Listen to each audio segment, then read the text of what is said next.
우리 이 시간 함께 읽은 느헤미야 13장 29절부터 31절 말씀, 13장의 내용을 가지고 하나님이 기억하시는 인생이라는 제목으로 함께 우리 말씀 나누고 기도하는 시간 갖도록 하겠습니다. 우리가 지난 한 몇 주간 느헤미야 말씀을 함께 새벽마다 묵상했습니다. 여러분 혹시 그런데 기억나십니까? 느헤미야의 그 1장에서 느헤미야가 이 모든 일들을 시작하면서 먼저 했던 일이 있습니다. 혹시 기억나십니까? 바로 느헤미야가 하나님께 기도한 일이었습니다. 느헤미야 1장 3절부터 4절 말씀에 보면 느헤미야가 자기가 아는 사람에게 예루살렘의 상황을 듣고 이렇게 기도를 시작하는 것을 보여주고 있습니다. 느헤미야 1장 3절 4절 말씀인데요, 그들이 내게 이르되 사로잡힘을 면하고 남아있는 자들이 그 지방 거기에서 큰 환난을 당하고 능욕을 받으며 예루살렘 성은 허물어지고 성문들은 불탔다 하는지라. 내가 이 말을 듣고 앉아서 울고 수일 동안 슬퍼하며 하늘의 하나님 앞에 금식하며 기도하여 라고 이렇게 느헤미야서는 시작하고 있습니다. 그리고 이어지는 긴 기도를 통해서 느헤미야는 하나님 앞에 이 예루살렘으로 돌아가서 그곳에서 자신이 할 수 있는 일들을 할 수 있기를 그렇게 결심하고 왕 앞에 서게 되는 모습을 우리는 볼 수 있습니다. 이 느헤미야가 처음 시작했던 1장에 나오는 기도에서 우리는 두 가지 중요한 사실을 볼 수 있습니다. 첫 번째는 이 느헤미야는 사실 예루살렘에서 살다가 온 사람이 아닙니다. 추정컨대 느헤미야는 아마 그 바벨론에서 태어나서 그곳에서 자란 소위 말하는 2세대 유대인입니다. 그는 예루살렘을 아마 가본 적이 없었을 가능성이 매우 큽니다. 부모님께 믿음의 교육을 받았겠지만 예루살렘은 자기와 그렇게 큰 관계 있는 도시가 아닙니다. 그럼에도 불구하고 그는 하나님의 언약 안에서 언약을 배웠고 그 언약 안에서 자신도 그 예루살렘이 허물어진 이스라엘의 범죄의 한 일원이란 사실을 이 기도 가운데 고백하고 있습니다. 하나님의 언약을 믿었기 때문에 그 언약을 지키지 않아 무너진 예루살렘의 문제 또한 자신에게 동일한 문제라는 사실을 고백했던 것입니다. 그래서 그는 예루살렘의 소식을 듣고 하나님 앞에 울며 금식하며 기도했던 것입니다. 두 번째로 느헤미야는요, 이 기도 가운데 그 이스라엘의 회복이 인간의 어떤 노력이나 인간적인 어떤 방법으로 이루어지는 것이 아니라 하늘의 하나님께서 이루셔야지만 가능한 일임을 알았기에 그는 이 예루살렘의 회복을 위해 내가 할 수 있는 일이 무엇인가를 고민하기 전에 하나님 앞에 먼저 기도했던 사실을 이 느헤미야 1장은 우리에게 보여주고 있습니다. 오늘 우리도 이 자리에 함께 기도하기 위해 모였습니다. 여러분, 그런데 우리가 기도할 수 있는 이유가 무엇인가요? 우리가 기도를 하면서 이 기도가 하나님 앞에 들려지고 우리의 기도를 통해 하나님이 일하실 것들을 기대할 수 있는 이유가 무엇입니까? 바로 하나님께서 그리스도를 통해 우리에게 주신 언약 때문입니다. 그리고 우리가 기도할 수 있는 가장 큰 이유는 그 기도를 들으시는 우리 하나님께서 우리의 생각과 우리의 능력보다 크신 분이심을 우리는 믿고 신뢰하기 때문입니다. 오늘 저는 이 시간 우리의 말씀을 듣고 함께 기도하기 전에 우리가 오늘 이 느헤미야와 같이 하나님의 언약을 신뢰하며 그분의 능력을 의지하여 기도하는 저와 여러분 되기를 간절히 소원합니다. 오늘 우리의 기도를 통하여 그 능력의 하나님께서 우리 가운데 일하시는 것들을 경험하는 우리의 삶이 되기를 간절히 소원합니다.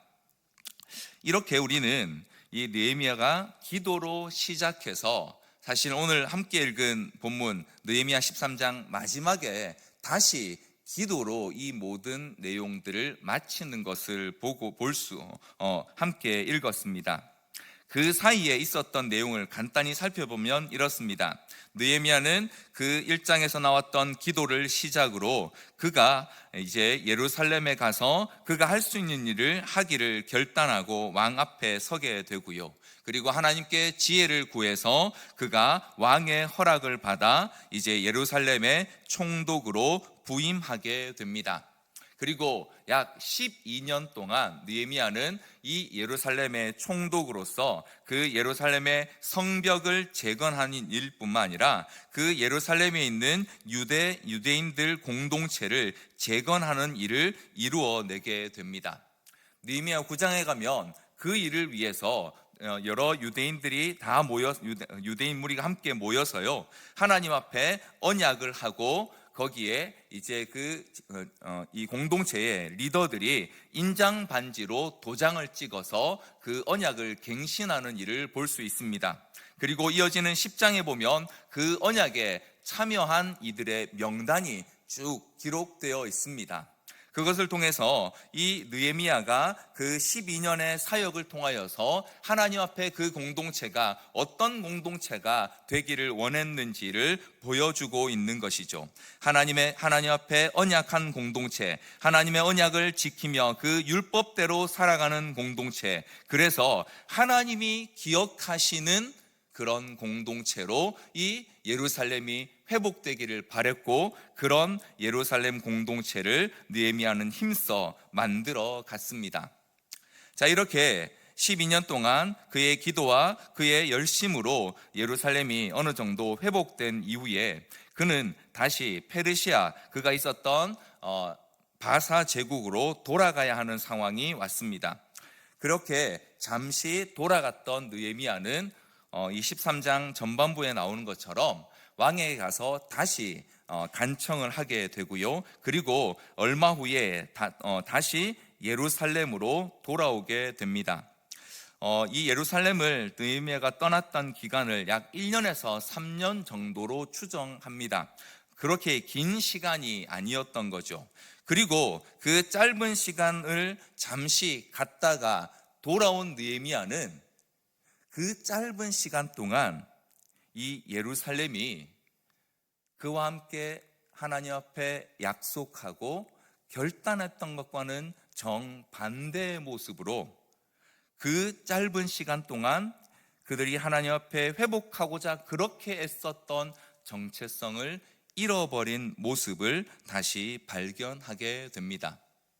이 느헤미야 13장에 보면 예루살렘의 잃어버린 정체성을 크게 세 가지로 이렇게 보여주고 있습니다.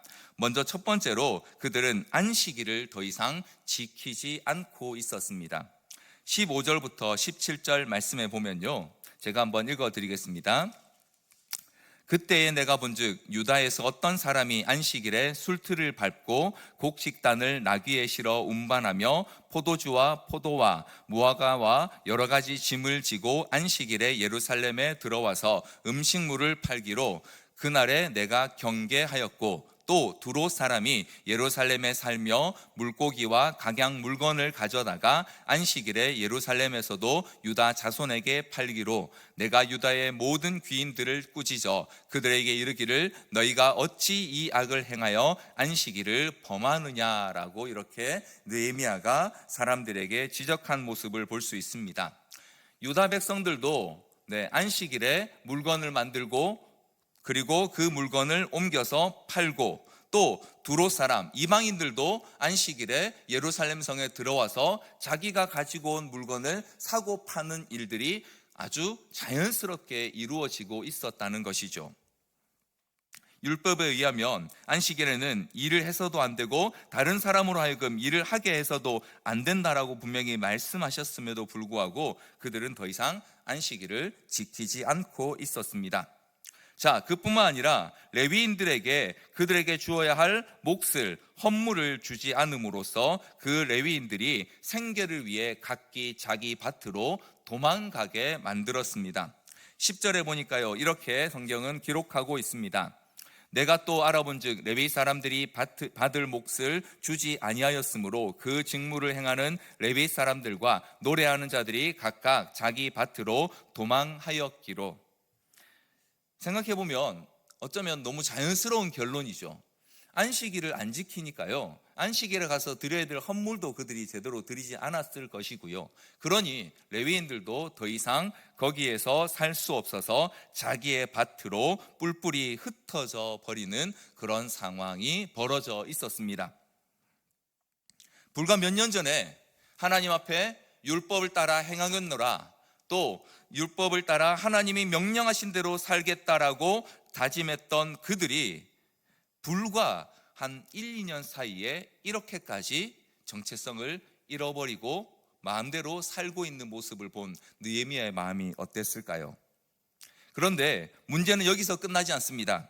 23절로 24절에 보니까요, 또 이런 상태였다라고 말합니다. 우리 23절로 24절 말씀을 같이 한번 읽어보겠습니다. 그때 내가 또 본즉 유다 사람이 아스돗과 암몬과 모압 여인을 맞아 아내로 삼았는데 그들의 자녀가 아스돗 방언을 절반쯤은 하여도 유다 방언은 못하니 그 하는 말이 각 족속의 방언이므로. 무슨 뜻입니까? 이방 여인들과 결혼을 했는데요, 거기서 그치지 않고 그 태어난 자녀들이 요즘으로 말하면 모국어를 못하는 거예요. 이방 언어만 할 수 있었다는 거죠. 근데 이게 요즘 우리 생각하면 미국 사람이 결혼해서 미국 영어 잘하면 좋은 거 아닌가? 라고 생각할 수 있지만 히브리어를 못한다는 거거든요. 히브리어를 못하면 어떻게 될까요? 성경을, 토라를 읽을 수가 없는 거죠. 그러니까 당연히 그들에게 율법을 가르치거나 하는 일도 하지 않았다는 것입니다.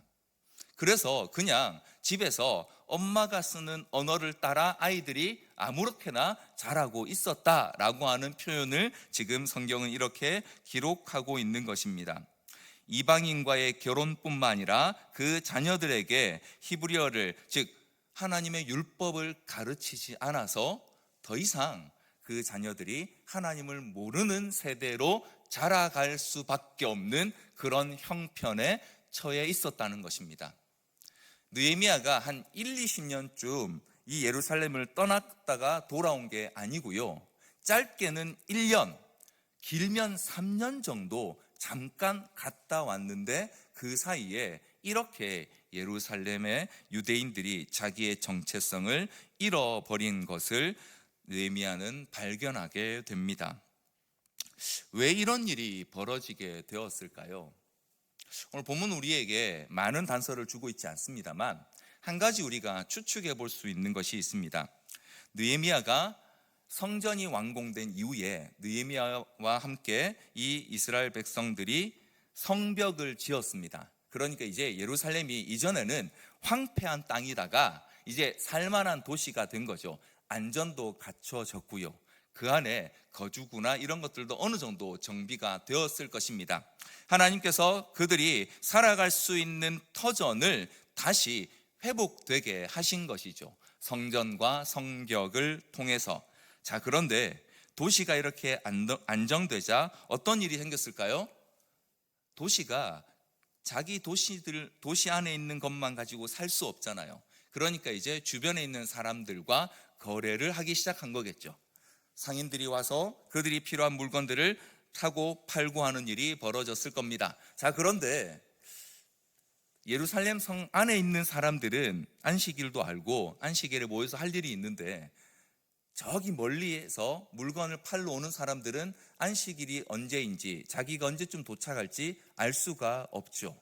그러니까 자기들이 와서 자기들 물건을 팔 수 있는 그때 거래를 하기 시작했을 겁니다. 다시 말하면 상인들이 와서 물건을 사고 파니까 그 일을 좀 더 편리하게 하기 위해서 어쩔 수 없이, 혹은 그런 편리를 위해 아주 작은 일부터 안식일을 점점 범하기 시작했을 것입니다. 그러다가 결국 이제 상행이 어느 정도 고정되고 여러 가지 상황이 맞아 들어가면서 안식일에 팔 물건을 보내야 되기도 하고, 또 물건을 받아서 정리해야 하기도 하는 일들이 벌어지다 보니까 그들은 점점 이 안식일을 지킬 수 없는 상황이 되었을 것입니다. 앞서도 말씀드린 것처럼 안식일을 지키지 않으니 성전에 갈 일도 별로 없었을 것이고요. 굳이 그 성전에 있는 레위인들을 위해 11조와 헌물을 드려야 하나? 라는 생각도 하게 되었을 것입니다. 아니, 드려야 될 이유가 없어졌다라고 표현하는 것이 더 정확할 것입니다. 그래서 레위인들은 자신의 생계를 위해 흩어질 수밖에 없었을 것이고요. 그렇게 이방인과의 교류가 빈번해지면서 안정적인 상거래를 위해 혹은 안정적인 관계를 위해 뭘 했겠습니까? 서로 통혼하는 일들이 이방의 여인을 데려오거나 혹은 자기의 딸들을 내어주는 일들이 생겼겠죠. 그래서 그들은 다시 이방인과 결혼하는 일들이 생겨나게 된 것 같습니다. 다시 말하면 예루살렘 이 백성들이요, 무슨 큰 목표를 가지고 혹은 내가 반드시 이방 여인과 결혼하고 말겠다라는 어떤 결단 때문에 이런 상황이 벌어진 게 아니고요. 내가 그동안 안식일 지켜보니까 너무 불편하고 이거 별로 실용적이지 않아. 그러니까 이제 안식일 안 지켜야 돼 하는 그런 의도를 가지고 이런 일을 벌인 것이 아니고요. 어쩌다 보니까, 살다 보니까, 일을 좀 하려고 하다 보니까, 그냥 서로 좀 편리를 맞추려고 하다 보니까 점점 하나님의 율법으로부터 멀어지게 되었다는 것입니다. 여러분, 지금 이스라엘 백성들이 이 예루살렘을 회복하기 위해 또 그 예루살렘에서 하나님 백성다운 삶을 살기 위해 어떤 대가를 지불했는지 혹시 기억하십니까? 우리가 이전에 함께 보았던 에스라서에 보면요, 에스라 8장 9장에서 이 에스라가 이방인과 통혼한 것 때문에 하나님 앞에 아주 처절한 회개를 하면서 그들이 자신의 결혼한 이방인 여인과 또 그 자녀들을 내보내는 일부터 이 일이 시작되었습니다. 지금 이때로 대략 15년 정도, 불과 멀지 않은 시간 전에 아주 아픈 일을 겪으면서 자기들의 정체성을 회복해 나가는 일들이 그 안에 벌어졌던 그런 공동체입니다. 자, 그런데 그렇게 어렵게 새롭게 만들어간 이 정체성이요, 하나님이 허락하신 평안들, 또 그 평안 안에서 내가 할 수 있는 것들을 하려고 열심히 노력하다 보니까 어느 순간 점점점 자기의 정체성을 흔드는 일로 변하게 된 것입니다. 그런데 좀 깊이 들여다보면요, 사실 이들이 안식일을 범하고 레위인들에게 합당한 몫을 주지 않고 자기의 자녀들을 이방인과 결혼시키거나 혹은 이방인과 결혼한 그 자녀들에게 하나님의 율법을 가르치지 않는 이 모든 일들은 결국 그들에게 말씀과 하나님의 율법보다 이익이 더 중요했기 때문입니다. 도시가 좀 커지기 위해선, 활발해지기 위해선 이방인과 거래가 필요하고요, 또 그들이 필요한 때 필요한 것들을 서로 주고받는 일들이 필요하고요, 그들과의 정치적인 연합도 필요하다라고 해서 하다 보니까 안식일도 좀 불편하고요, 그리고 레위인들에게 굳이 그렇게까지 줘야 하는지도 잘 모르겠고요, 혹은 결혼으로 서로 관계가 돈독해지면 훨씬 편안하게 잘 지낼 수 있는데 라고 하는 이 생각 때문에 그들은 말씀의 기준이 아니라, 율법의 기준이 아니라 자신들의 이익을 따라 조금씩 방향을 틀기 시작했던 것입니다. 세상의 질서를 처음부터 따라가려고 열심히 간 게 아니고요, 지금 있는 것들을 조금 더 풍요롭게 하면 더 좋으니까, 하나님이 이만큼 허락하셨는데 우리가 이거 잘 굴려서 더 많이 만들어낼 수 있으면 많은 사람들에게 더 좋은 거 아닌가라고 하는 너무나 당연한 생각으로 인해서 그들의 기준이 말씀에서 자기의 이익으로 옮겨가게 되었다는 것이죠. 그래서 그들은 더 이상 하나님의 율법을 위해 혹은 믿음을 위해 자신의 시간과 자신의 소유를 드리는 것이 불편해지게 된 것입니다.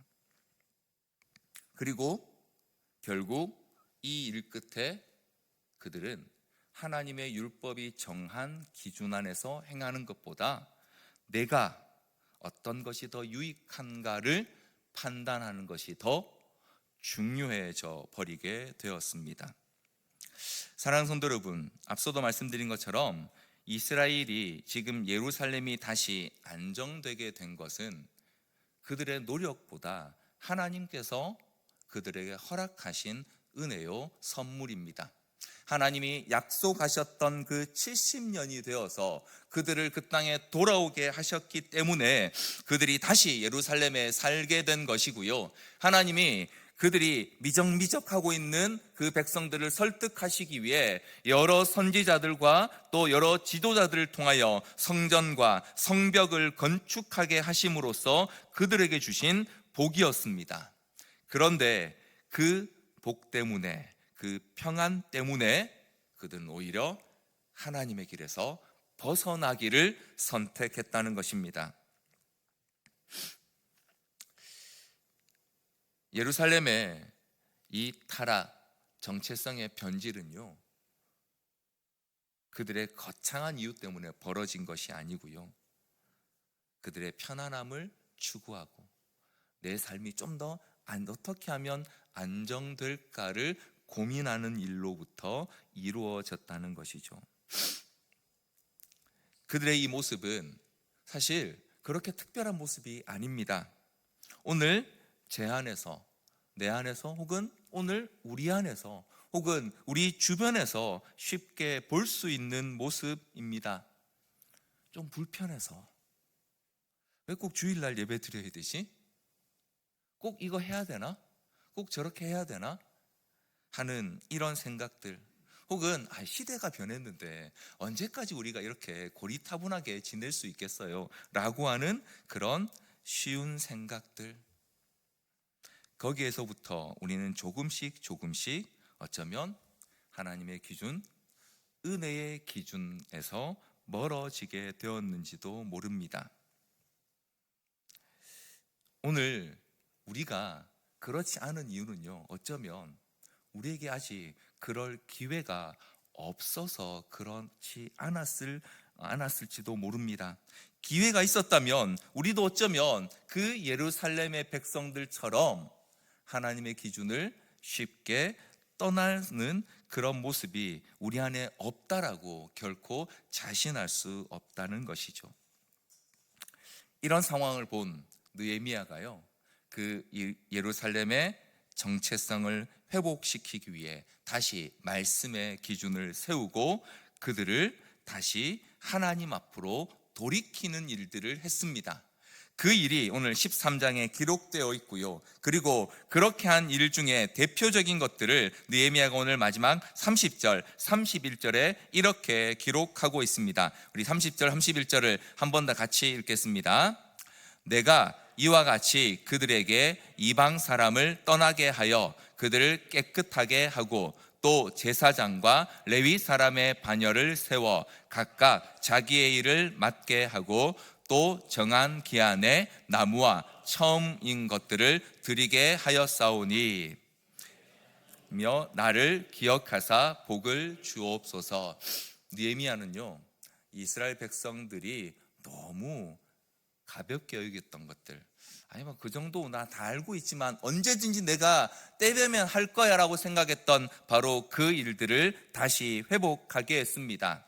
하나님의 말씀의 기준을 다시 회복시키고 안식일을 다시 지키게 하며 성전과 제사장의 직분을 회복시키고 이방인과의 혼인을 금지시키는 일을 통해서 세상의 복이 아니라 하나님이 주시는 복을 다시 추구하도록, 바라보도록 그들의 시선을 돌리는 일들을 했던 것입니다. 저는 오늘 이 말씀을 통해요, 지금 우리가 서 있는 이 시간에 우리 자신을 한번 잠시 살펴보길 원합니다. 이제 벌써 12월 달이 되었습니다. 시간적으로는 한 해의 마지막 달이죠. 그래서 세상은 이 12월 달 동안 내가 그동안 무엇을 잘 해냈는지, 또 못한 건 무엇인지 결산해보고, 혹은 내가 무엇들을 어떻게 남겼는지를 생각해보고, 내년에는 뭘 좀 더 열심히 해야겠다, 이런 계획들을 세우는 시간이라고 말합니다.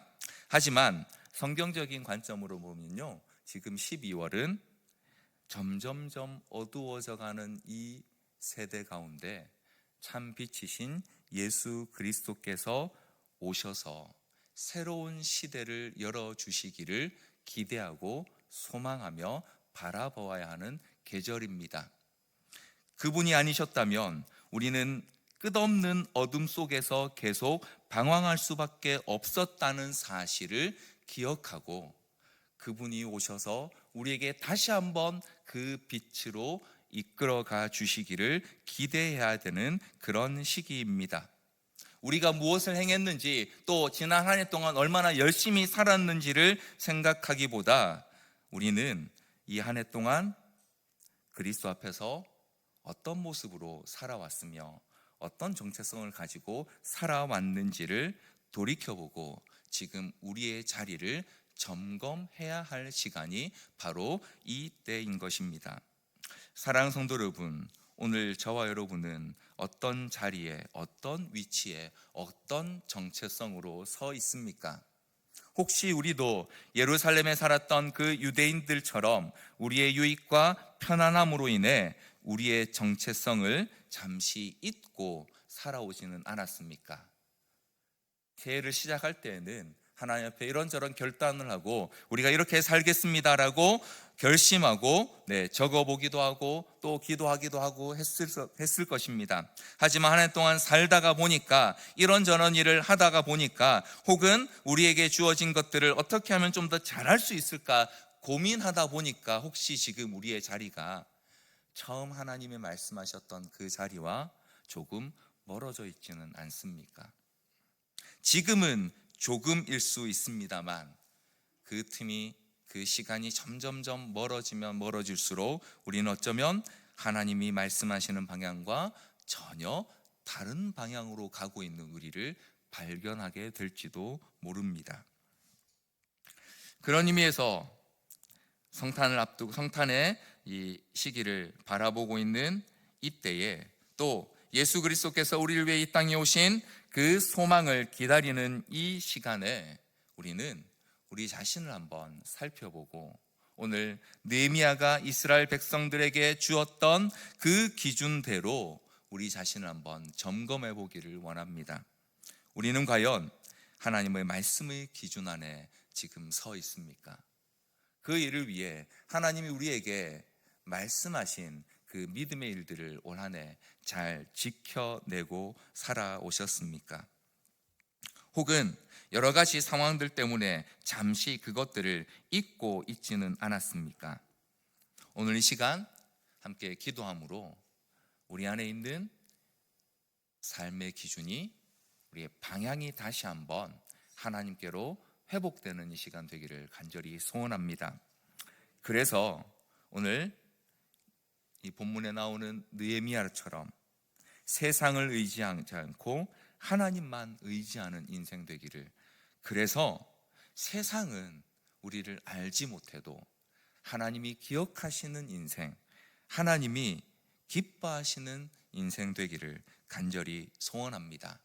그리고 하나님이 우리에게 다시 또 다른 시간들을 허락하신다면 그 시간 속에서 하나님의 자녀로 하나님의 백성의 정체성을 가지고 그 정체성에 합당한 시간들을 하나님 앞에 올려드릴 수 있는 저와 여러분, 또 우리 교회가 되기를 간절히 소망합니다.